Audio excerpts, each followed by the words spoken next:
So if you're a real estate investor, you know how important assignments are to you, especially if you're doing the wholesaling strategy. Wholesaling is basically when you take control of a property and then move that contract and wholesale at a higher price to other investors.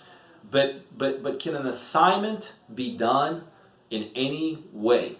Can assignment be done with any kind of a deal? Can assignment be done with any kind of finance in the back end? The reality is it can't. Assignments are great to do. They're clean. They make you go right from the initial closing, from your initial seller right to your back end buyer. One closing, one set of closing costs. Clean. You make your fee in the middle. But there's things that happen in the real estate business that actually prevent you from doing assignments.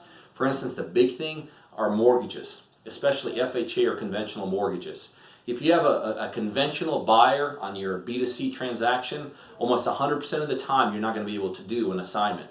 So what do you do in those cases? Well, you have to figure out a way to close it. If they're using conventional financing, many times the only thing you have to do is do an initial closing, and you could do literally a back-to-back closing, because as long as that title is shown that you're vested in that name, you could close it. So in that case, you just need maybe even transactional funding or maybe a short-term partner for an hour or two to fund the deal. If you're using FHA, back-end financing, many times there's a 90-day time frame that you have to hold the property. In which case, in that case, you better have the ability to have some longer-term funds to hold on to that property. So wholesaling, assignments, terrific combination. Can you always use them? Absolutely not. So guys, as you know, there's a couple of things I do here.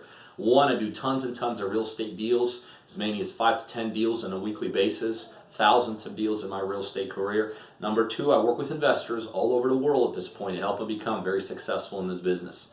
So to learn more about how I could help you become more successful in this industry, one or two ways to get a hold of me. Either go to my website, www.coachingbypeter.com, coachingbypeter.com, and fill out your information there, or send a text directly to my cell phone at 404-915-9685 and text the word coaching, and I'll touch base with you. So remember, financing sometimes can get in the way of doing those assignments.